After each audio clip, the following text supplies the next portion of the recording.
So in this tutorial, we're just going to do a basic sample mash in Ableton. And here's a sample of kind of like a fusion record.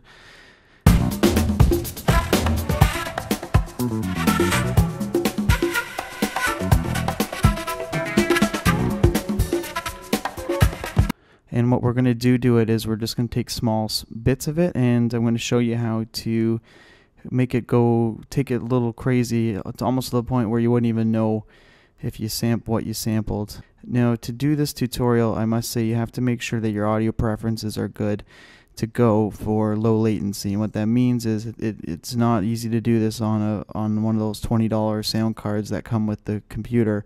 You can get the good drivers from a relatively low price sound card. You just have to pick ones that are meant for audio production. I've always been a big fan of the M Audio line.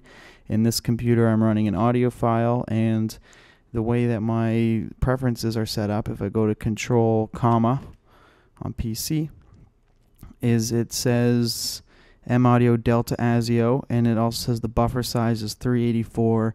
That's 9 milliseconds of input latency. That is pretty good. It says overall 18. 9 milliseconds is pretty much what you need for when you hit a key somewhere, that'll trigger it quickly.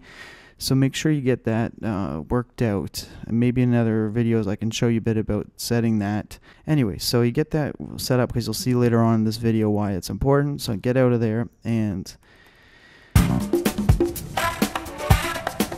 going to, let's turn it down so you can hear me speaking. I'm just going to go in and I'm going to turn loop off.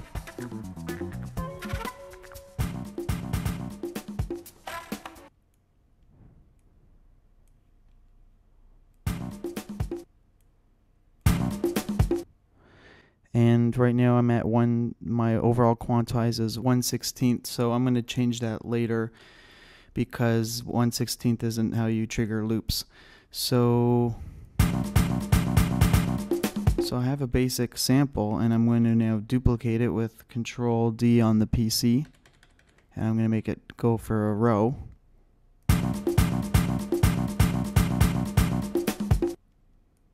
So the next one I might want to go to here.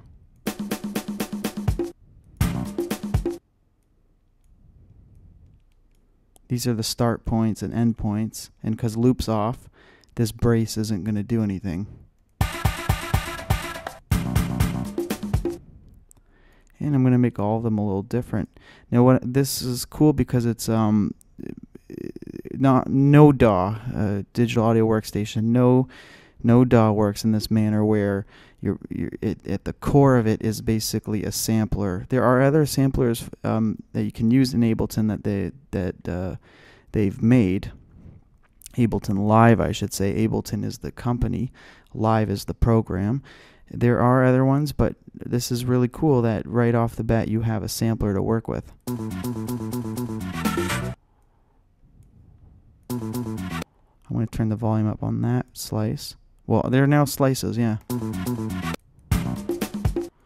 And I kind of like this little swelling sound here. What I'm going to now do is, so I'm going to check what I have.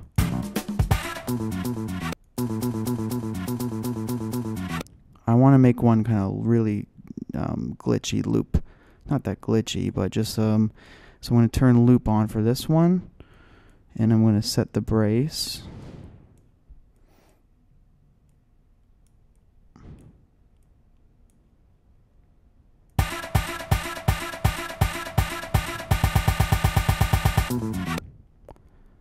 Maybe I'll even do that for this one too. Well,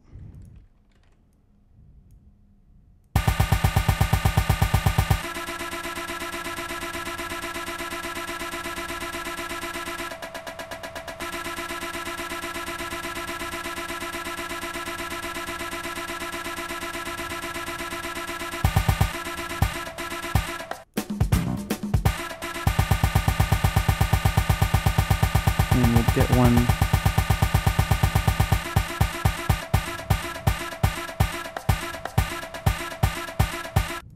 So you can do a lot of variations. Now what we're going to do is we'll map it to the keyboard. You can do this with MIDI or key. So we'll go key. Make sure this computer keyboard is off. That's to let you use your computer keyboard as a musical keyboard. Make sure that's off, and then we'll go to key, and I'm going to go through, and I'm going to press on each little slot. I'm going to go and press. So this one, I'll press Q, W, E, R, T. And now I'm going to start my drum beat. I'm going to set the quantization to bar.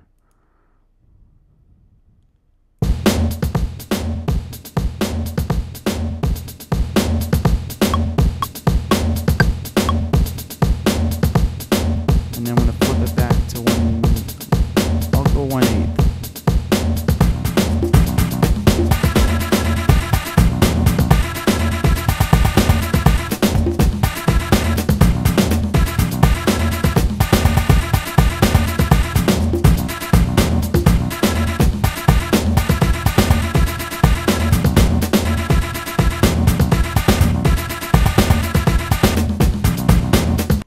Okay, so that's pretty cool right there. I think that's cool.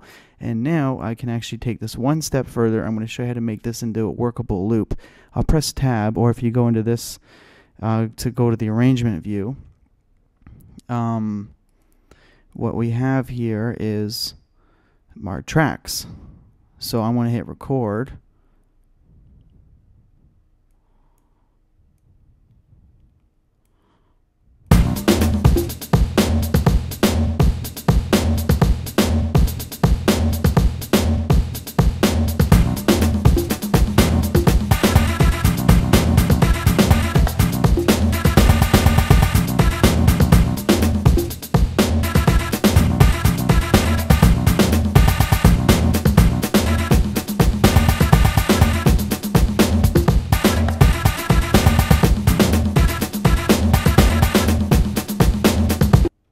So we have now created a large amount of stutters, and so you see how many, this is for every key press I did, it recorded it on a quantized grid of 1/8. I think what we can do is set that back to bar again, and we can actually set the individual launch quantizes. I think we can do it. Yeah, it's here, and we're not going to go global. We're going to set it to 1/8. That's so you can keep it at 1 bar, because a lot of the other things you do are loops, whatever you like to do. But then make sure that when you're working with such small samples, they'll always quantize to 1/8. And now we will highlight, and I think it's we want to consolidate. What is it in the menu? It's Control J. And I think Ableton has written a file to make that happen. I think it rendered something. So I'm just going around. Now these are workable loops. This is a 4-bar loop. What if I drag it back into this loop sampler? Let's color it differently. So now let's see. I've now so this could be a DJable loop that you can use in a set.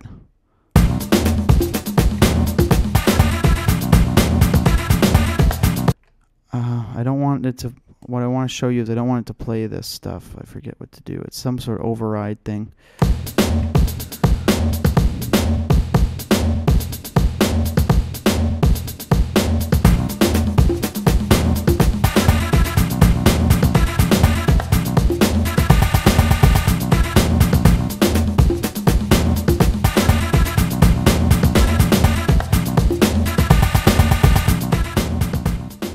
Okay, so I think this was pretty cool and useful. Hope you like it. Not sure where we're putting this video. I